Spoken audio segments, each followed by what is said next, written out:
about pi. So what is pi, Shloka? Pi is the ratio of the circumference to the diameter of any circle. Of any circle, and that is the key point. So most people state pi as the way Shloka defined. It's the ratio of the circumference of a circle to its diameter. But there is something that one needs to justify even before making that definition, and that is, why is it true that any circle has that property? The ratio of circumference to the diameter always gives the same answer, regardless of the size of the circle. Only after you prove that you can define pi as you just defined. And it turns out that proof of that is quite involved. If you want to give a very formal proof, it involves some analysis. But one can at least intuitively understand where that is coming from. Take two circles of different sizes and you can make them concentric as shown here, and then you can get a pizza knife and you can cut it into different slices as pizzas. And if you start with an inner circle which is a radius of r units, and when you double it, let's say this becomes 2 times r, then you have two triangles. One is a small triangle inside, another one is a bigger triangle. They are similar. They have the same angle measures, and you know when similar triangles, the ratio of corresponding sides is always the same. If this side is doubled, the base length should also be doubled. So if this is A, this is 2 times A. And that applies for all the triangles. So the circumference of the inscribed polygons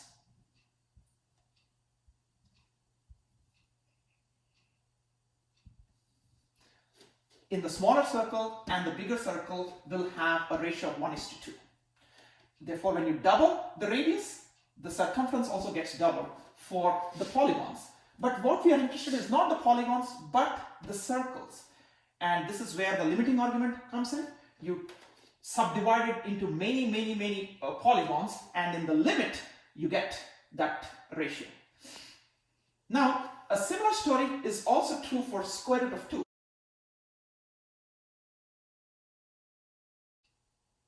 The square root of 2 can be defined as a number x that when you multiply it by itself, you get 2. So that's how you define it algebraically, but how would you define it geometrically? To do that, you would need an isosceles right triangle. So first, so you know that A, so let's call the side lengths A because they're the same, and let's call the hypotenuse C. So first, measure C and measure A, and the ratio from C to A, so when you divide C by A, you will get the square root of 2. So, you might ask me at this point, does it really depend on what the size of this triangle is?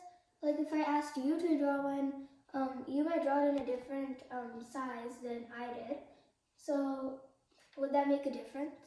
So you might ask me that. So the answer is no. But is that true? How do I know? So for that, you'll need the Pythagorean theorem. So a squared plus a squared equals c squared. And then since you know that a is the same, you can call that 2a squared equals c squared. And then when you divide by a squared on both sides, you get 2 equals c squared over a squared. And when you take the square roots on both sides, you get the square root of 2 is c over a. And that shows that the ratio of c to a, that doesn't depend on the size of the triangle. You could make this triangle smaller, or you could make it bigger, or you could even leave it the same size. It really doesn't matter. And that's connects to this to pi, because the same thing, like the ratio of the circumference to the diameter, it's the same for whatever size your circle is. That was the definition. Now, what is the value? What is the value of pi? Pi is... Is it 22 over 7? No. Is it 3.14? No, but Then it's what is it? approximately 3.14. Because it keeps on going forever. And what are such numbers called? Those numbers are called irrational numbers. An irrational number is a number that cannot be written as a ratio of two whole integers. Correct. So that's what an irrational number is, something that you cannot write as a ratio of two whole numbers. Now, this number has been studied since ancient times. The ancient Indians, the Greeks, the Chinese, they all were fascinated with this number, and they were able to compute the first few digits of this number. But the fundamental nature of this number, namely the irrationality of this, was only proved in the 18th century. And that's more than 2,000 years since it has been discovered.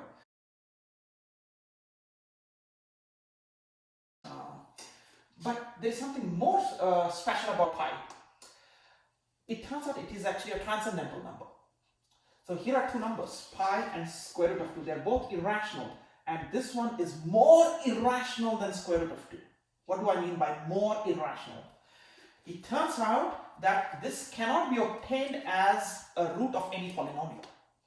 So for example, square root of 2 is a root of a polynomial. You take the equation x squared minus 2 is equal to 0.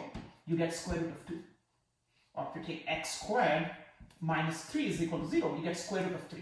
So lots of irrational numbers can be obtained as roots of polynomials. And those numbers are called algebraic. But this number pi is a transcendental number, which means no matter what polynomial you pick with integer or rational coefficients, pi cannot occur as a root of those polynomials. So that is what a transcendental number is, and that was proved in the 19th century. And this is something quite remarkable. Although this has been studied since ancient times, none of these properties were known to them. These require modern techniques from analysis, which were only invented in the later 17th century and the 18th century. So those are two statements about pi. And the last one here is not a theorem, but it's a conjecture.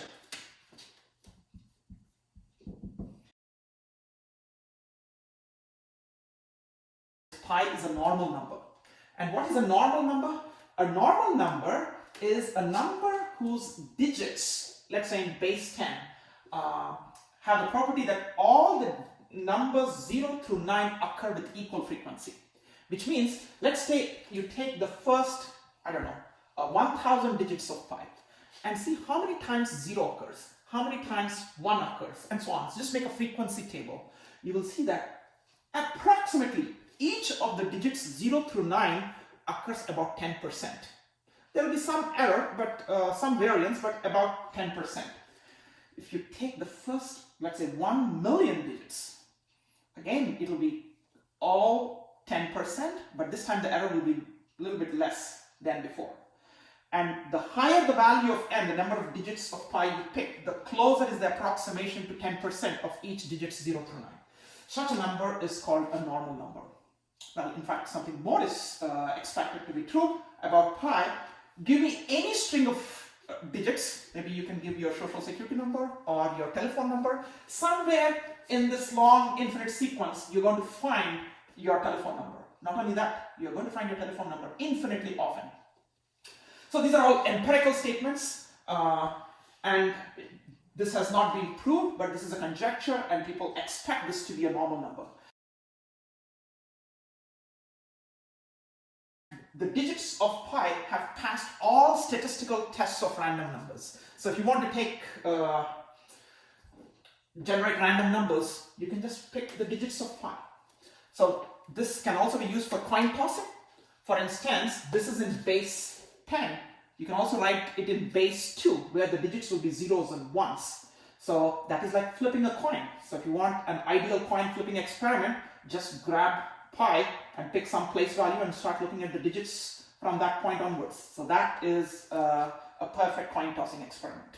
As you can see, pi, even though it's an abstract number, it has deep properties and it has applications. It is seen in many places in nature, in physics, in mechanics, engineering, and other places.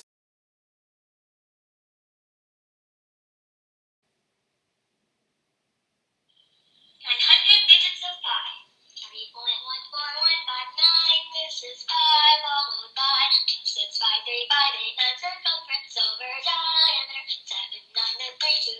OMG, can't you see? 8, 4, 6, 2, 6, 4, 3, and now we're on a spree. 38 and 32, now we're blue, oh new. 7,950 and then a 2. 88 and 41, so much fun, now we're on. 9, 7, 1, 6, 9, 3, 9, 9, 37, 51. Halfway done. 058, now don't be late. 209 is the line. 74, it's on the floor. Then 94459. 230, we gotta go. 78, we can't wait. 1640628, we're almost near the end. Keep going. 62, we're getting through. 089, 915, 8628, 034. There's only a few more. 82, then 53. 42, 11, 7, 0, and 67. We're done. Was that fun? Learning random digits so that you can brag to your friends.